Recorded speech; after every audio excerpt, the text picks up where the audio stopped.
কি করেছিলেন আমির চাঁদ? মায়ের শেষ ইচ্ছে ছিল, মায়ের ইচ্ছে ছিল যে তার চোখ যেন দান করা হয়। সেই মতো মায়ের মৃত্যুর পর স্বেচ্ছাসেবী সংগঠনকে ডেকে চোখ দান করেছে। কর্নিয়া পেয়ে দুজন পৃথিবীর আলো দেখছে। মুর্শিদাবাদ মেডিকেল কলেজ কৃতজ্ঞতা জানিয়েছেন, কিন্তু আমির চাঁদ তাও জেলে। কেন জেলে? পুলিশের অতি সক্রিয়তার জন্য। পুলিশ অতি সক্রিয়ভাবে এলাকায় কুসংস্কার যারা ছড়িয়েছে বা কুসংস্কার নিয়ে যারা বেঁচে রয়েছে, তারা যখন কমপ্লেন করে, সেই কমপ্লেনের ভিত্তিতে আমির চাঁদকে গ্রেপ্তার করে, তার জেলে হেফাজত হয়, আমির চাঁদ জেলে। কিন্তু এখান থেকেই প্রশ্ন উঠছে, পুলিশ যদি অশান্তি থামানোর জন্য অতি সক্রিয়ভাবে আমির চাঁদকে জেলেই ঢোকাতে পারে, তাহলে আমির চাঁদের বাড়িতে যারা ভাঙচুর করলো, আমির চাঁদের বাড়িতে যে মহিলারা রয়েছেন তাদের হেনস্থা করলো, তাদের বিরুদ্ধে কোনো পদক্ষেপ নিল না কেন?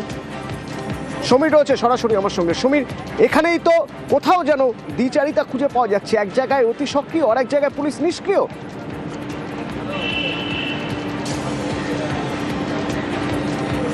একদমই তাই, এমনই কিন্তু প্রশ্ন তুলছেন এই আমির চাঁদ শেখের অনুগামীরা বা সহকর্মীরা। তার কারণ গত রবিবারে যখন আমির চাঁদ শেখের মায়ের মৃত্যু হয়, মৃত্যুর পরেই আমির চাঁদ শেখ স্বেচ্ছাসেবী সংগঠনের সদস্যদের খবর দেন।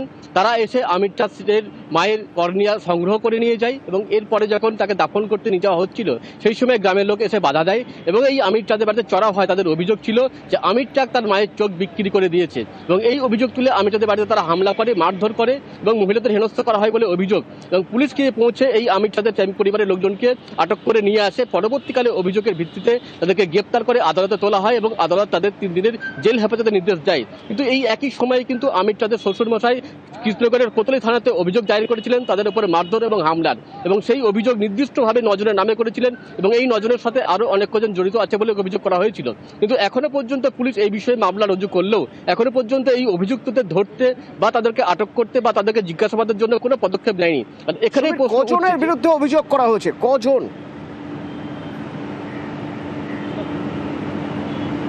দেখো, নির্দিষ্টভাবে 9 জনের নাম উল্লেখ করে অভিযোগ করা হয়েছে যারা ওই দিনে ওই ঘটনার সঙ্গে জড়িত ছিল। এর পাশাপাশি আরো অনেকে ছিল যাদেরকে তারা চিনতে পারেননি, এমন বিষয়টি উল্লেখ করা হয়েছে। কিন্তু এখনো পর্যন্ত তাদের কাউকে গ্রেপ্তার করা তো দূরের কথা, ডেকে জিজ্ঞাসাবাদ কিন্তু পুলিশ করেনি।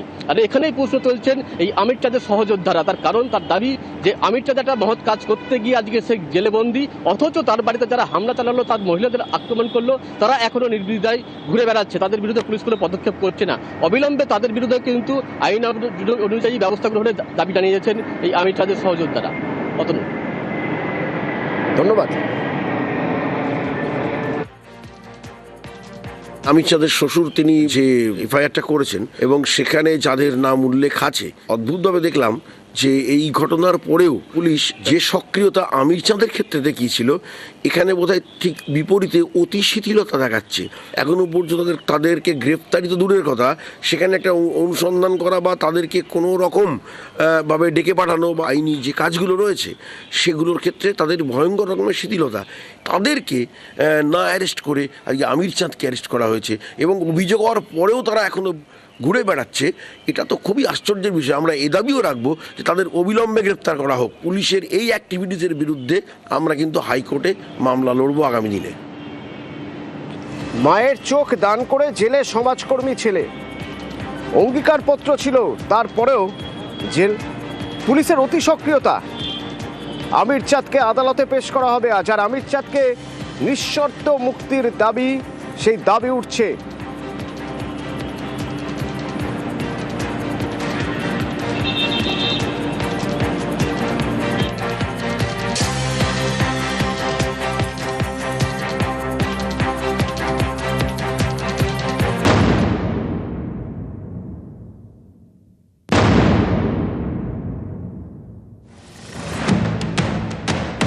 মা চেয়েছিলেন চোখ দান করতে, সেই ইচ্ছে পূরণ করেছেন সমাজকর্মী ছেলে আমির চাঁদ শেখ। মুর্শিদাবাদ মেডিকেলে সেই কর্নিয়া প্রতিস্থাপন করা হয়েছে, পেয়েছেন 2 জন।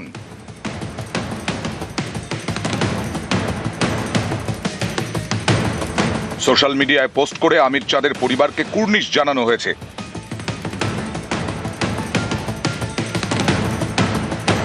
মায়ের চোখ দান করেই গ্রেপ্তার হতে হয়েছে সমাজকর্মী ছেলেকে। চোখদানের মতো মহৎ কাজ ধাক্কা খেয়েছে কুসংস্কারে। চক্ষুদান তো একটা মহৎ দান। হ্যাঁ, কেউ যদি কারোর চক্ষুদানের মাধ্যমে যদি আরেকজন দেখতে পায়, সেটার মতন ভালো কাজ তো কিছু হয় না।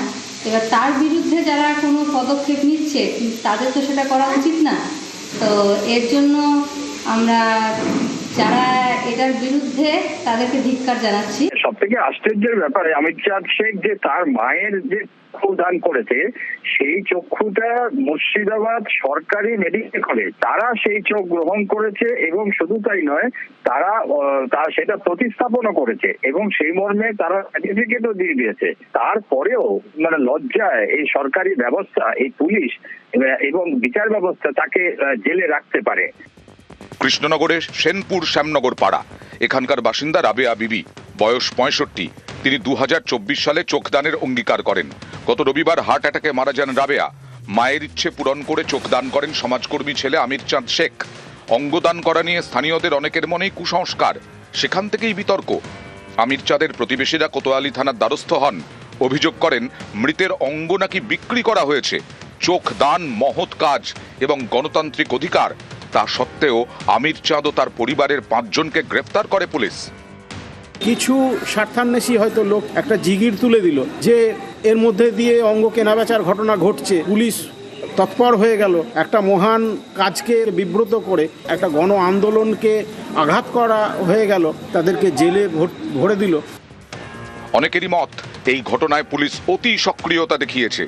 তাদের প্রশ্ন, কোথাও বাল্যবিবাহ হলে তখন পুলিশ কি করবে? স্থানীয়রা যদি উত্তেজনা তৈরি করে বাল্যবিবাহের পক্ষে দাঁড়ান, তাহলে কি আইন শৃঙ্খলার কথা মাথায় রেখে পুলিশ বাল্যবিবাহ আটকাবে না? অঙ্গদান নিয়ে সচেতনতা বৃদ্ধির বদলে কেন গ্রেফতারির পথে হাঁটতে হলো? যারা এই কর্নিয়া দানের ক্ষেত্রে আমিরকে আজকে আমিরের নামে এফআইআর করে, মিথ্যে এফআইআর করে তাকে জেলে পাঠালো, কিন্তু তাদের কখনো কর্নিয়ার দরকার হতে পারে, তাদের রক্ত দরকার হতে পারে। এই রকম আমিরদের মতোই মানুষেরা কিন্তু কর্নিয়া দান করেন বলেই আজকে মানুষের অন্ধত্ব কাটার যে জায়গাটা তৈরি হয়েছে। মৃতের ছেলে সহ 5 জনকে অবিলম্বে মুক্তি দিতে হবে, এই দাবিতে সরব বিভিন্ন স্বেচ্ছাসেবী সংগঠন। বুধবার কলেজ স্ট্রিটে পথে নামে এপিডিআর।